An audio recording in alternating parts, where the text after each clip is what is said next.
You just realized your business needed to hire someone yesterday. How can you find amazing candidates fast? Easy. Just use Indeed. Stop struggling to get your job post seen on other job sites. With Indeed sponsored jobs, your post jumps to the top of the page for your relevant candidates, so you can reach the people you want faster. According to Indeed data, sponsored jobs posted directly on Indeed have 45% more applications than non-sponsored jobs. Don't wait any longer. Speed up your hiring right now with Indeed. And listeners of this show will get a $75 sponsored job credit to get your jobs more visibility at Indeed.com/ARTS. Just go to Indeed.com/ARTS right now and support our show by saying you heard about Indeed on this podcast. Terms and conditions apply. Hiring? Indeed is all you need.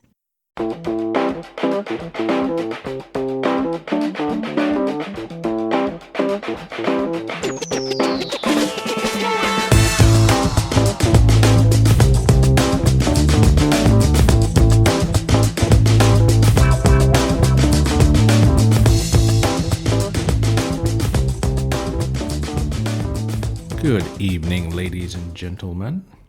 It is September 16th.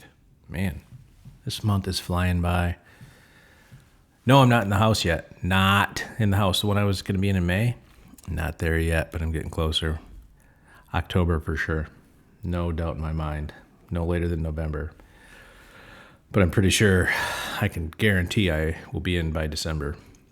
Christmas, New Year's Eve, whatever. It's close. Electrician need to get his electricifying. Yeah, it's the details. It's the 20% that takes the 80%, right? All right, there's that housing update. So tonight we're going to talk about what your two biggest questions were from the last episode.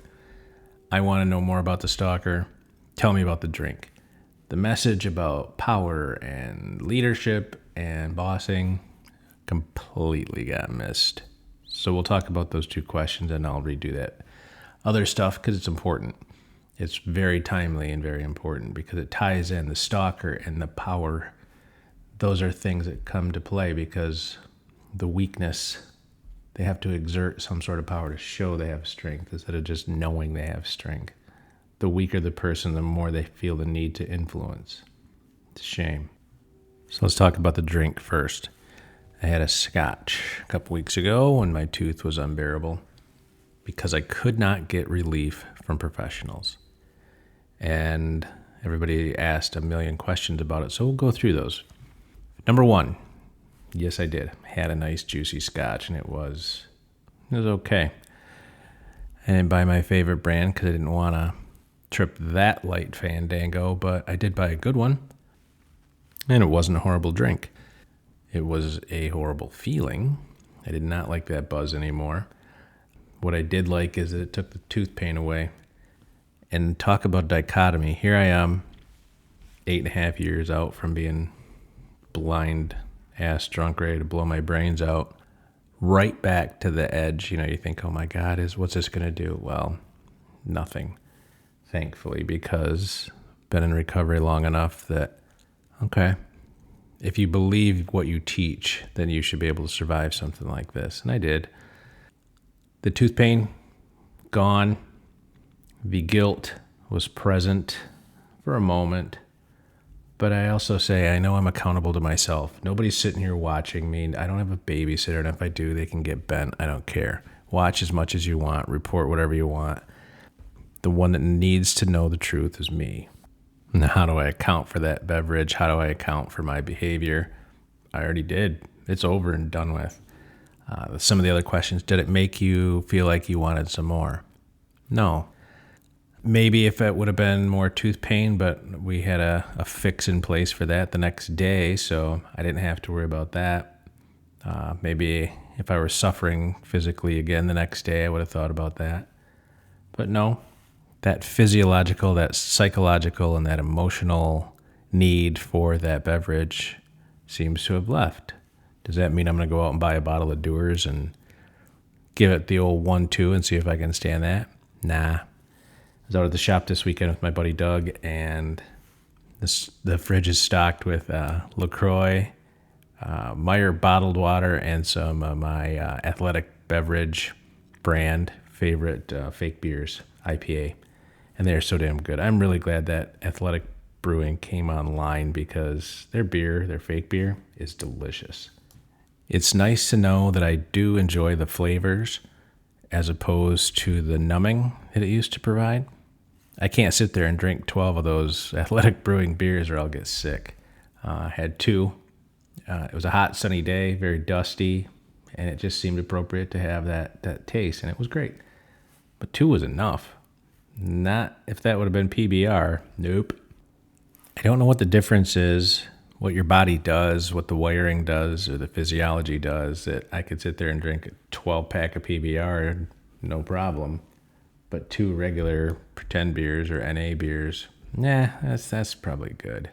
Whatever's in there, it does the trick. So we'll just stick with the fake. But no, to answer the question, no, I don't sit there and think, boy, I sure wish I had another one. Thank God. Thank God I don't have that feeling, or thank goodness, thank whatever, thank universe, thank your higher power, whatever it takes for you to get through this, thank that. Because, man, it's nice to know that I don't sit there and go, boy, it's almost 4, which means then it's almost 5, and it's almost 6, and then holy shit, it's midnight and I'm drunk. I don't have to do that. It's nice to know that I don't have to sit and wait for work to be done so I can go have a drink. It's really nice to not even consider saying, boy, I wish I could leave early and go get one. Maybe I could have one at lunch. It's so nice. So to answer that question, no, it doesn't cross my mind anymore. Things are good. There's money in the bank. When I was drinking, there wasn't. That's just stupid. It's amazing. Next question was, did I carry a lot of guilt? Like, do I feel guilty for drinking it? And yeah, I did. I had that reflexive guilt that, oh my God, I'm a fraud. I suffered from imposter syndrome that night, but only for a minute. Because, man, once that tooth just eased up a touch, I'm like, I can live with being an imposter for a while if this is how it is. Because it's bullshit being real. So, yeah, I felt the guilt. It did. It hit. But it went as quickly as it came because I understood the situation and I understood who I am. And that's a difference. You need to get away from that shit for a while. And I don't mean by a couple weeks. I mean a couple years. Get away from it. Learn who you are. Love who you are. And all of a sudden, all the other stuff becomes easier. Another question was, did you think you should go to a meeting? And I thought about that before I even had a drink, before the tooth, before any of this, at the depths of my depression this summer, when I did not have a place firm to stay, and I was in between the boat and the new rental and blah, blah, blah. I thought about it because even though I haven't been there in years, it's nice to know that it's in my back pocket. And I almost pulled that card because sometimes just going to a meeting, and I don't care who you are and how famous you are and how everybody fucking knows you and oh my God, what if they see you? I don't care about that. You shouldn't either. If you're going to get better, fuck everybody that's judging you.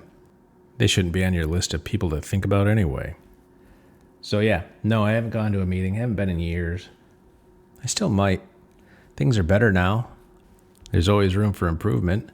Maybe if I went to a meeting when things are good and got to know some of the folks in the room, it would be easy to go when they were bad. What about that? A refresher course in why I am thankful for where I am today. Maybe share a little bit of that gratitude with some of those folks. Maybe try to inspire and spark some happiness and hope. Maybe I'll just do that. I'm sure you can hear that in my kitchen studio and my island here, that the refrigerator kicked on. It's hot. It is a warm, toasty day, so I had to turn the air conditioner off, the window shaker, and make sure you could hear this. But that's about it for that drink. We've spent 8 minutes talking about various things, and the answer is I'm fine. I am really good. I'm happy that I did that. I'm not happy that I had to, but I'm happy I did it, happy I went through it, happy I had the tools available to combat it if it became a problem or if it was an issue.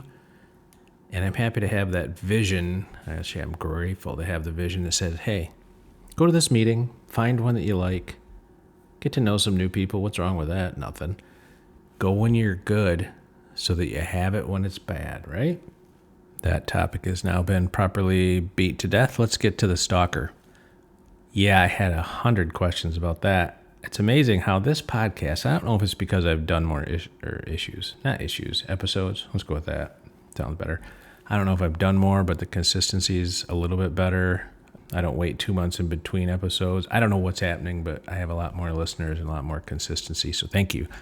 So to answer your question about the stalker, yeah, there's going to be plenty about that. I've decided that she was going to be a very pivotal part of a book, and still is. She's going to be in it for sure. She and her cronies, because they did a lot of damage, and there is no getting off scot-free. This isn't going to be about revenge. This will be a little bit more about justice. So you can see the damage that weakness can do when it goes unchecked. That's all a bully is. That's all a stalker is a bully. And all a bully is a weak piece of shit that needs to exert themselves on you. Yeah, I'm a little passionate about that. And yeah, I'm certain that there's reasons for their behavior. I'm not here to excuse it. I'm not here to avenge it. I'm just here to share it. The damage she did to my family is still ongoing. Will I share it in a podcast? No. We're going to just leave it here. Yeah, that person existed. She doesn't exist to anybody of any importance anymore. But she caused a lot of problems. And it was for nothing other than self-gratification. She did nothing to help anybody. None of her actions were noble. None were to produce a better result for anybody involved but herself. And that's shitty. But that's normal. That's normal for a weak-ass bully. So that'll come out when it's supposed to. I got too many other good things happening right now. But yeah, it's a fact. It happened. I wish it wouldn't have. But it did. So we'll talk about that much later. We're going to put that topic to bed. That's it for now. How about that? Monday night. Here's one all done. It's in the can, as they like to say. There you have it. There's your episode. There's your questions answered. See, I can follow instructions.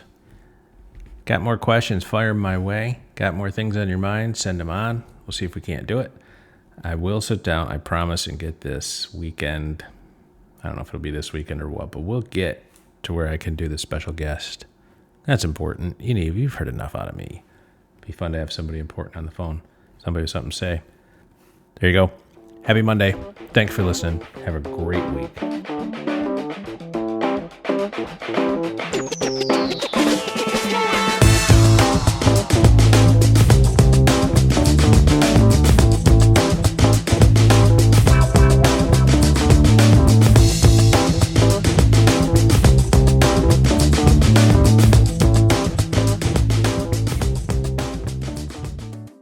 You just realized your business needed to hire someone yesterday. How can you find amazing candidates fast? Easy. Just use Indeed. Stop struggling to get your job post seen on other job sites. With Indeed sponsored jobs, your post jumps to the top of the page for your relevant candidates, so you can reach the people you want faster. According to Indeed data, sponsored jobs posted directly on Indeed have 45% more applications than non-sponsored jobs. Don't wait any longer. Speed up your hiring right now with Indeed. And listeners of this show will get a $75 sponsored job credit to get your jobs more visibility at Indeed.com/ARTS. Just go to Indeed.com/ARTS right now and support our show by saying you heard about Indeed on this podcast. Terms and conditions apply. Hiring? Indeed is all you need.